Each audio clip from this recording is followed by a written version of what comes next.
Здравствуйте, вы смотрите «Территорию гласности». Я Нателла Болтянская. Я с удовольствием представляю наших гостей. Адвокат Карина Москаленко, министр и просто хороший человек Андрей Нечаев. Добрый вечер. Добрый вечер. Добрый вечер.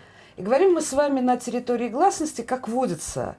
Говорим о том, что процесс, современниками и участниками которого мы являемся, он в известной степени историчен. Каждый день я заглядываю на сайт Ходорковский.ру, и каждый день я вижу какие-нибудь замечательные перлы. То есть вот просто за неделю передо мной какие-то... Как это, я законов не знаю, у меня УПК на столе, но это Валерий Алексеевич Лахтин.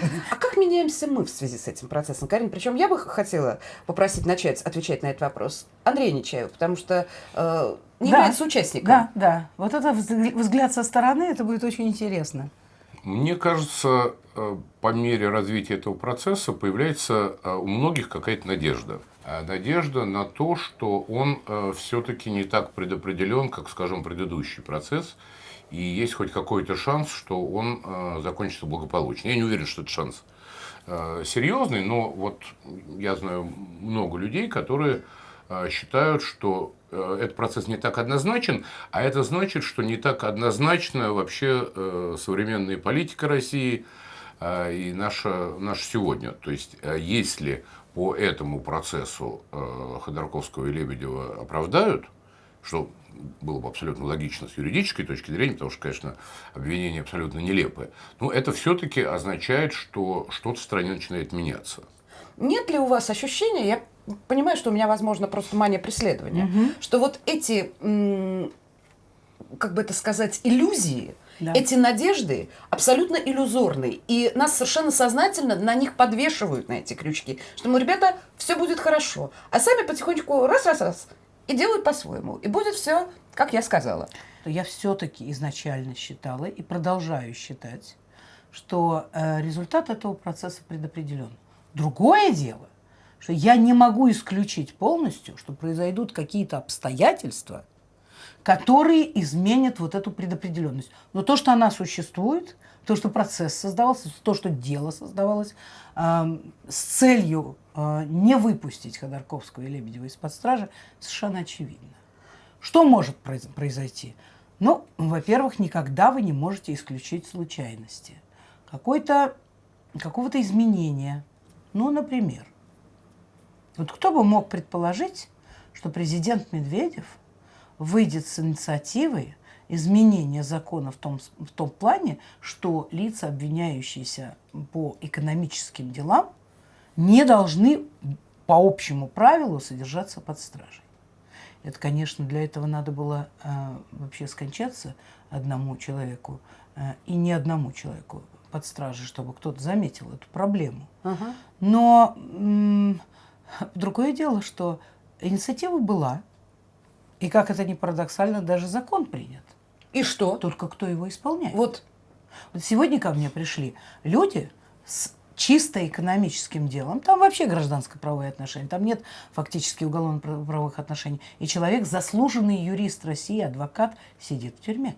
Я хочу задать вопрос Андрею Нечаеву, как человеку, который много ходил по кремлевским коридорам. Вот скажите, пожалуйста, многие сказали, ага, когда в суд пришли Греф и Христенко, вот, ну, наконец-то. Потом была статья Юлии Латыниной, где она сказала, да их просто дежурными назначили, отвечать и не отвечать на вопросы. С вашей точки зрения, это можно считать сигналом, я не знаю, либерализации, или совершенно верно говорит Юлия Леонидовна, дежурными назначили, и до свидания? У меня нет иллюзий, что что-то в стране поменялось кардинально.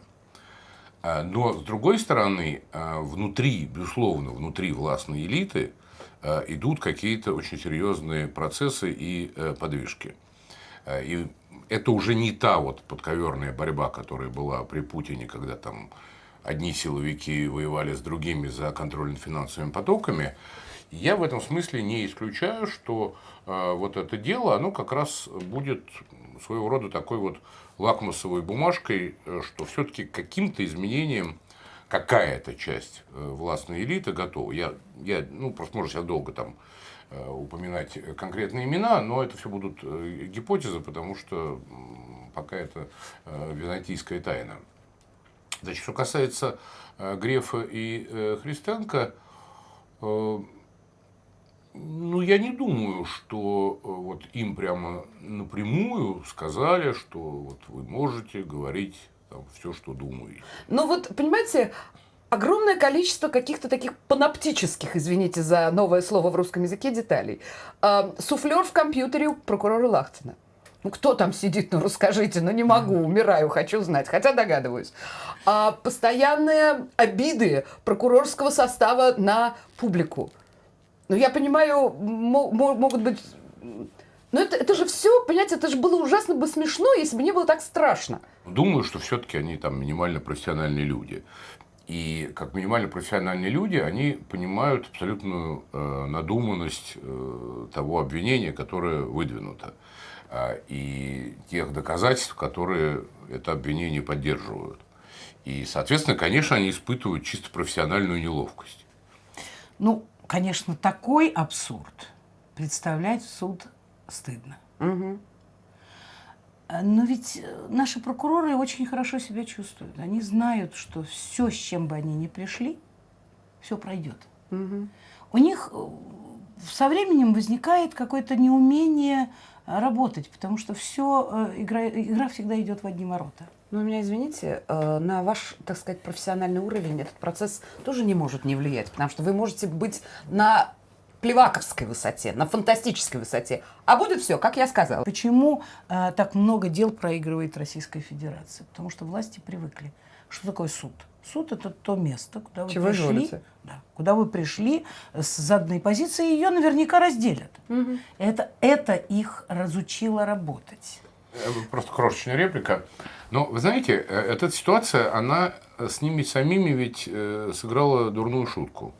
И с прокурорами, и, главное, со следователями, которые, собственно, это дело вели, расследовали, дали доказательства, собрали их, интерпретировали и так далее. Вот.